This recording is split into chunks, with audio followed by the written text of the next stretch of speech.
RCB வந்து இந்த டைம்ல ஒரு சின்ன எக்ஸ்பெரிமெண்ட் பண்ணுன்றது என்னோட விஷ். ஏன்னா அவங்க ரொமரே ஷெப்பர்டை வந்து ரெண்டு விதமாவும் யூஸ் பண்ண முடியல. Why can they play Jacob Duffy? உனக்கு ஜேக்கப் டபி, புவனேஸ்வர் குமார், அதுக்கப்புறம் உனக்கு ஹேசல்வுட் இருக்காங்கன்னா then you see the bowling attack. ஏன்னா ஜேக்கப் டபியோட பிரைமரி ரோல் பவுலிங் வந்து பவர் பிளே. ஹேசல்வுட்னால வந்து நீ மிடில் ஓவர்ஸ் டிப்ளாய் பண்ண முடியும், எண்ட் ஓவர்ஸ்ல யூஸ் பண்ண முடியும். அண்ட் புவி செமையா போடுறாரு டெத் போல்ஸ்ல. இது வரைக்கும் புவி நான் இவ்வளவு எக்ஸ்பிரசிவா டெத் பவுலிங் போட்டு நான் பார்த்தல.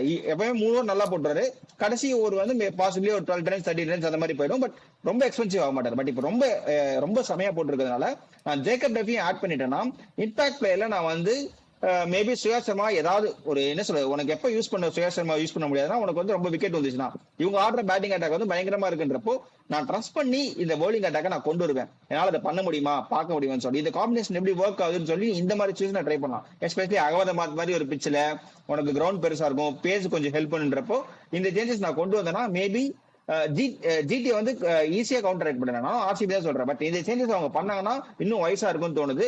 அந்த ஆப்ஷன் அவங்க கொண்டு வருவாங்கன்னு எனக்கு தோணுது. ஏன்னா அவங்க அந்த 6th bowling ஆப்ஷன் மட்டும் தான் ஒரே குறை. அந்த சுயா சர்மா ஒரு நல்லா போலனா மட்டும் தான் அவங்களுக்கு ப்ராப்ளம் ஆகுதே தவிர இந்த bowling attack will be very lethal. ஏன்னா உனக்கு காம்பினேஷனுக்கு பஞ்சமே கிடையாது, எந்த ஓவர்லயும் போட முடியுன்றப்போ திஸ் வில் வொர்க்னு தோணுது. பாப்போம். ஆமா கரெக்ட் தான். ஃபர்ஸ்ட் பேட்டிங் ஆடினாங்கன்னா இது பக்காவா ஒர்க் ஆகும். அழகா சுரேஷ் சர்மா மெயின் 11 உள்ள போட்டுட்டு ரொமாரியோ ஷெப்பர்டை வெளியே வச்சுட்டு வெயிட் பண்ணுவேன். ஒரு 5வது 6வது 7 வரைக்கும் விக்கெட் போவதுன்னா பார்ப்பேன். அது வரைக்கும் போனா ரொமாரியோ உள்ள வருவாரு. அப்படி இல்லைன்னா அழகா படிக்கல வெளியே அனுப்பிட்டு நான் பவுலிங் போடும்போது ஜேக்கப் டஃபி வச்சு போட்டுருவேன். பயங்கர பவர்ஃபுல்லா இருக்கும். 6 எக்ஸ்ட்ரா பவுலர்லாம் இல்ல, 6 ப்ராப்பர் பவுலர்.